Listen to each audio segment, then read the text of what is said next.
દુઃખના અશ્રુઓ તો ઘણાની આંખમાં આવતા હોય, પણ કોઈ ભગવાનના દર્શન થઈ જાય, કોઈ એના મનગમતા સંતના દર્શન થઈ જાય અને ત્યારેય માણસની આંખમાં આંસુ આવે. એ પ્રેમના આંસુ હોય એને પ્રેમાશ્રુ કહેવાય. ભક્તિ આવે અને એમાં કેવા કેવા લક્ષણ આવે એ બી નારદજી બતાવશે આગળમાં. પ્રેમાશ્રુ. બહેનોનું તો હૃદય કોમળ હોય, ભાવનાવાળું હોય. બાલસ્વામી સાક્ષી છે, પૂછો કેટલા પુરુષો એવા રુસ્તમબાગ મંદિરે દર્શને આવે અને એના મનમાં એમ હોય કે અમે આ કથા સાંભળી, સ્વામીને મળવું, દર્શન કરવા, અને આપણે ખાલી એને આમ છેટેથી આ કોરોના કાળમાં હું પુલ ઉપર ઊભો રહું, હેઠોય ન જાઉં. આ પુલ ઉપર ઊભો રહો ને હેઠે ઊભા હોય ને ખાલી હેઠેથી એને દર્શન થઈ જાય તો એની આંખમાં આહુડા બાલસ્વામીએ મારા કરતાં વધારે જોયા. પૂછો. એક જ લગ્ન, કાલે 2 દિવસ થયા, જે અમદાવાદમાં જે મોટું ઉમૈયા ધામ બની રહ્યું છે, એમના બહુ મોટા ડોનર એ કહેતા હતા કે બહુ જાજુ એમને મોટું મુખ્ય દાતા, હા મંગળભાઈ નામ હતું ને, એ આવ્યા હતા. તો કહે છે કે આ લોકડાઉનમાં મેં તમારી મહાભારતની કથા સાંભળી. બપોરે 12 વાગે 1-1:30 વાગે આવેલા કે મારે સદ્ધામાં એક ગાય, ગીર ગાય દાનમાં દેવી છે અને મારે છે તો સ્વામીના દર્શન કરવા છે. હવે તો ઉમૈયા માતાના ભગત બાલસ્વામી કેવો સ્વામી અટાણે તો હવે નહીં મળે. 1:30 વાગ્યો તો તે બાલસ્વામી વળી પાછા 2 દાદર ચડીને મારા પાસે આવ્યા. હું વળી જાગતો હતો, મને કહે છે કે ભગત આવ્યા છે ને હવે એને તમે જરા આવો તો સારું. મેં કીધું સારું આવો. હું મળ્યો. કેટલા રાજીના રેડ થઈ ગયા. આપણને એમ થાય કે એક ભક્તને ખાલી એક સંત મળે તો આટલો આનંદ થાય, તો આ નાવલીની બાઈઓને તો ભગવાન મળે એને પ્રેમાશ્રુ કેમ ન આવે ભાઈ? એ શબરીની ઝૂંપડીમાં જેથી રામ ગયા હશે તેથી શબરીને આંસુડા કોણ રોકી શકે? એને આંસુડા કોણ રોકી શકે? કૃષ્ણ ગોકુળ છોડીને ગયા મથુરા, અને પછી જ્યારે પહેલી વાર એ સૂર્યગ્રહણ વખતે એને જ્યારે મળ્યા ભગવાન, અને ભાઈ કુરુક્ષેત્રના મેદાનમાં એના આહુડા કોણ રોકે? પણ આ આંસુ પ્રેમના અશ્રુ, અને પ્રેમાશ્રુ કહેવામાં આવે. ભાવ વસ્તુ જ આખી નોખી છે.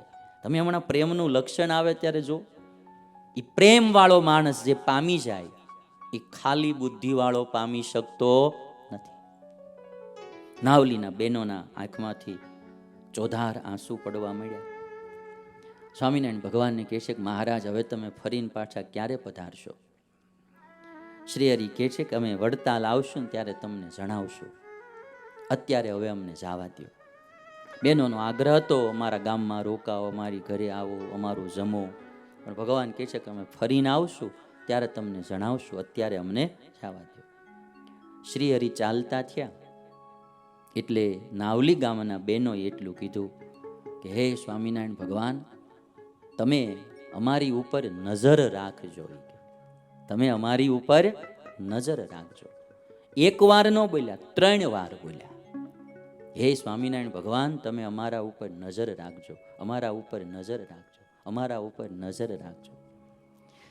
સ્વામિનારાયણ ભગવાન કે ભલે, અમે તમારા ઉપર નજર રાખશું. નાવલી ગામમાંથી નીકળી ગયા. સુરા ખાચર સાથે હતા, દરબાર સુરા ખાચર. સુરા ખાચરે મહારાજને પૂછ્યું કે મહારાજ તમે એની નજર શું રાખશો? બહેનો કહેતા હતા કે નજર રાખજો, નજર રાખજો. તમે એની નજર શું રાખશો? મહારાજ કે તમારા બરોબર અમે બહેનોનું કલ્યાણ કરીશું. તમારા બરોબર અમે આ બહેનોનું કલ્યાણ કરશું. અને ત્યારે સુરા ખાચર કે મહારાજ તમે તો ભગવાન છો, તે ચાહો તે કરો. નાવલીના બહેનોમાં એને એ ભણેલા હશે કે ગણેલા હશે કે એ કંઈ બીજું જાણતા હશે, શાસ્ત્રોના અર્થો આ તે, કે અમારી જેમ આવું બધું વિવરણ કરવાનું તે ન જાણતા હોય ને બિચારા. પણ એ ન જાણતા હોય તેની કરવાનું હું? એના દિલમાં જે આ બધું કરીને કરવાનું હતું એ પ્રેમ હતો, એટલે એ અભણ માણસો પણ ભગવાનને પામી જાય. અને પછી મારા જેવાનામાં પ્રેમ ન પ્રગટે તે વિવરણ કરતા રહે અને ઉકલી જાય. આ બહુ સીધી સટ તમને કાકરા કાઢીને વાત કરું છું. આમાં મારીને તમારી કોઈની ધોરાજી ન હાલે. કારણ કે અંતકાળે તો હિસાબ થાય ને ભાઈ, ઈશ્વરના દરબારમાં તો ચોખા. એટલે આ મુદ્દો પ્રેમ છે. મહારાજ કે જાઓ તમારી બરોબર અમે કલ્યાણ કરશું. હેત છે, પ્રેમ છે, એની વાત જ નોખી છે. મૂળીનો પ્રસંગ છે ને, સ્વામિનારાયણ ભગવાન એક બાજુ સંતો બેઠા હતા ને એક બાજુ ભક્તો બેઠા હતા.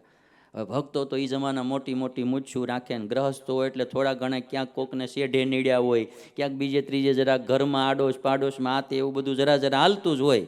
એમાં એક ખેડૂત ત્યાંથી નીકળ્યા અને સ્વામિનારાયણ ભગવાન કે સ્વામિનારાયણ, એ તમારા આ સાધુ તો ભલા ભોળા બહુ બધા સારા છે, એનું તો બધાનું કલ્યાણ થાય, પણ આ મૂછશાળાનું નહીં થાય, આ મૂછશાળાનું નહીં થાય. સ્વામિનારાયણ ભગવાન કે આ તમારા હાથમાં ખેડૂત શું છે? તો કે લાકડી છે, ઓલું બળદને હાંકવાની લાકડી. લાકડી લાકડાની હોય, એમાં આગળ એક લોઢાની ખીલી જેવું હોય, એને આર કહેવાય. એટલે આમ જરાક અડાડે આર એટલે બળદ એકદમ ચાલે, એ લોઢાની આર કહેવાય. સ્વામિનારાયણ ભગવાન કે ખેડૂતને કે આ તમારી લાકડી છે, એમાં આગળ શું છે? તો કે આર છે. શેની છે? તો કે લોઢાની. તમે કે આ આરને લાકડીમાંથી કાઢી અને કૂવામાં નાખો તો ડૂબે કે તરે?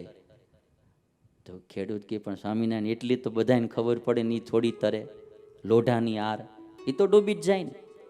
તો સ્વામિનારાયણ ભગવાન કે પણ તમે આ લાકડી સહિત એ આરને તમે કૂવામાં નાખો તો ડૂબે કે તરે? તો એ કે તરે. સ્વામિનારાયણ ભગવાન કે આ અમારા સાધુ છે ને, એ બધાય લાકડી છે ને, આ અમારા હરિભક્તો આર છે, એ બધાય હાર્યો હાર તરશે. એ કે જોડાણ કોની હારે છે? હેત કોનામાં છે? અને એના આધારે આખી ભાવથી, અમુક પછી અહીંયા બુદ્ધિની બહુ નિયમોની જરૂર નથી રહેતી હોતી. હા, આ બહુ સમજવા જેવું છે. આમાં આવશે આગળ, પ્રેમમાં નેમે ન હોય, પ્રેમ જોઈ. હા, પ્રેમ જોઈ. સ્વામિનારાયણ ભગવાન સુરા ખાચરને અહીંયા ગયા હતા ને, એમાં દહીં દીધું, માટલું જૂનાની જમાનામાં માટલું આપતા હતા.